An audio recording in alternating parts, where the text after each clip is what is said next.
राकेश, उसकी पत्नी प्रिया, बेटा विवान और प्रिया की बहन सिया शहर से एक नई सड़क के जरिए अपने फार्म हाउस जा रहे हैं। फार्म हाउस शहर से दूर, घने जंगलों और पहाड़ियों के बीच स्थित है। रास्ता सुनसान है और रात का समय। बारिश और घने कोहरे के कारण गाड़ी धीमी चल रही है। राकेश जल्द से जल्द फार्म हाउस पहुंचना चाहता है, लेकिन गाड़ी का पेट्रोल खत्म होने को है। रास्ते में एक पुराना और सुनसान पेट्रोल पंप दिखाई देता है। ये जगह अजीब और रहस्यमय लगती है। पंप पर एक बूढ़ा आदमी, रामलाल, बैठा होता है, जिसके चेहरे पर हल्की मुस्कान और गहरी आंखें हैं। वो राकेश को देखता है और कहता है, यहाँ देर तक मत रुकना बेटा, ये जगह अजनबियों के लिए ठीक नहीं। राकेश उसकी बात अनसुनी कर देता है और पेट्रोल भरवाने लगता है। प्रिया और सिया पंप के चारों ओर नजर घुमाती है और उन्हें जगह बेहद डरावनी लगती है। जैसे ही पेट्रोल भर जाता है और राकेश गाड़ी स्टार्ट करता है, गाड़ी अचानक से अपने आप मुड़ जाती है। गूगल मैप बंद हो जाता है और रास्ता अनजान और अजीब लगने लगता है। कोहरा और घना हो जाता है और गाड़ी का कंट्रोल राकेश के हाथ से बाहर हो जाता है। थोड़ी देर बाद गाड़ी एक सुनसान मोड़ पर रुक जाती है। सभी नीचे उतरते हैं और पाते हैं कि गाड़ी गायब हो गई है। चारों तरफ घना जंगल और डरावनी आवाजें हैं। विवान कहता है, पापा, हम कहाँ आ गए हैं? यहाँ बहुत डरावना लग रहा है। सिया को ऐसा महसूस होता है कि कोई उन्हें देख रहा है। चारों तरफ से अलग अलग दिशाओं से आवाजें आने लगती हैं। प्रिया कहती है, हमें गाड़ी ढूंढनी होगी, ये जगह अजीब है। वे गाड़ी की तलाश में जंगल की तरफ बढ़ते हैं, लेकिन जैसे ही वे आगे बढ़ते हैं, उन्हें महसूस होता है कि जंगल उन्हें चारों तरफ से घेर रहा है।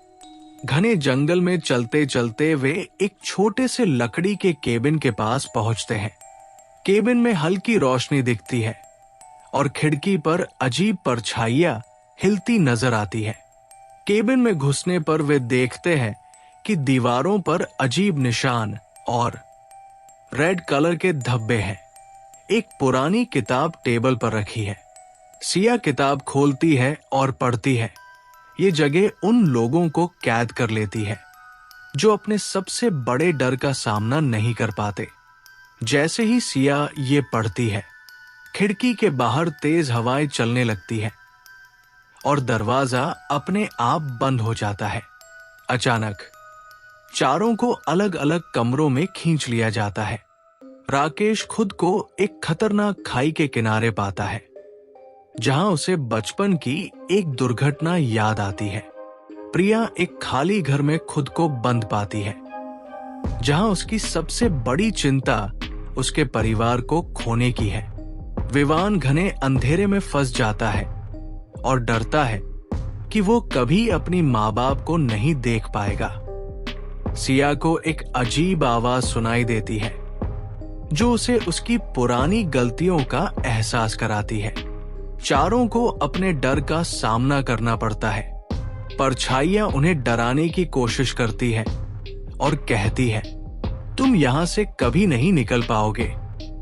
राकेश, प्रिया, विवान और सिया अपने अपने सबसे बड़े डर के साथ अलग अलग कमरों में फंसे होते हैं।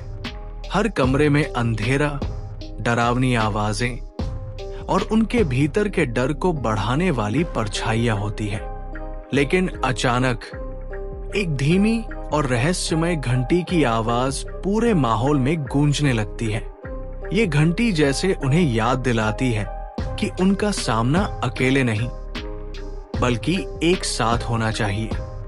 राकेश अपने डरावने कमरे में खड़ा होता है। उसके सामने खाई का दृश्य होता है और उसके भीतर का डर कहता है, तुमने अपने भाई को बचाने में असफलता पाई। तुम एक कमजोर इंसान हो। राकेश पहली बार उस घटना को स्वीकार करता है। वो चिल्लाता है, मैंने अपनी पूरी कोशिश की थी। मैं उस घटना को बदल नहीं सकता, लेकिन मैं उसे अपने जीवन पर हावी नहीं होने दूंगा। जैसे ही वो ये कहता है, खाई का दृश्य गायब हो जाता है। उसे अपने परिवार की आवाज सुनाई देती है। वो उस आवाज की ओर चलने लगता है। प्रिया को चारों ओर से ताने सुनाई देते हैं। तुम अपने परिवार को सुरक्षित नहीं रख पाओगी, तुम कमजोर हो। लेकिन वो अपनी हिम्मत जुटाकर कहती है, मैं हमेशा अपने परिवार के लिए खड़ी रहूंगी। मुझे अपनी क्षमता पर विश्वास है। दीवारें टूटने लगती हैं और उसे विवान की आवाज सुनाई देती है, मम्मी, मुझे आपकी जरूरत है। वो उस आवाज की दिशा में दौड़ पड़ती है। विवान अंधेरे में खड़ा है। उसे लगता है कि वो हमेशा के लिए खो गया है। तभी परछाई उससे कहती है, तुम छोटे और कमजोर हो, तुम कभी बाहर नहीं निकल पाओगे। विवान रोते हुए कहता है, मुझे डर है, लेकिन मैं इसे हराने की कोशिश करूंगा। मेरे मम्मी पापा मुझे ढूंढ लेंगे। अचानक एक रोशनी दिखती है और उसे सिया की आवाज सुनाई देती है। वो रोशनी की ओर बढ़ता है। सिया अपने कमरे में खुद से बातें करती है। उसे बार बार एक आवाज सुनाई देती है, तुमने अपने दोस्तों को धोखा दिया, तुम कभी माफ नहीं हो सकती।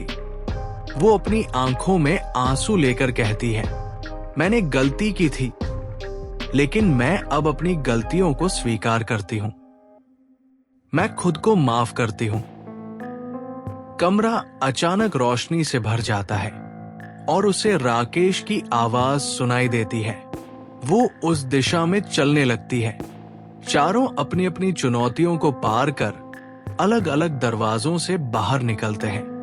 बाहर निकलते ही वे एक बड़े चमकते हुए आईना के सामने खड़े होते हैं।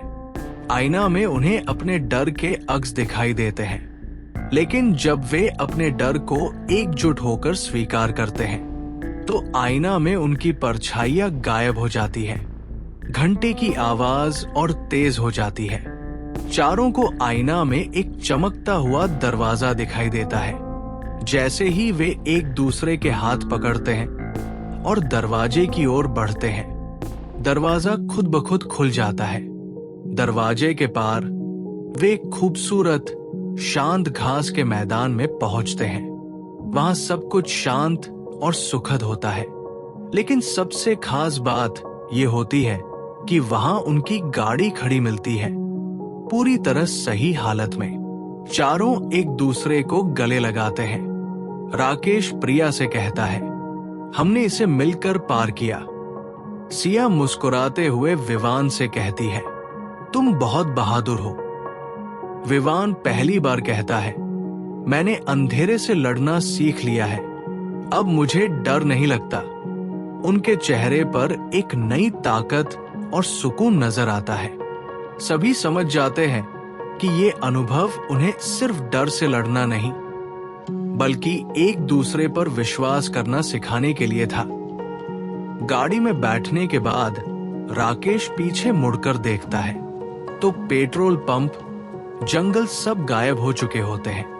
गाड़ी के अंदर एक नोट मिलता है, अपने डर को पहचानो, तभी तुम्हें सच्ची आजादी मिलेगी।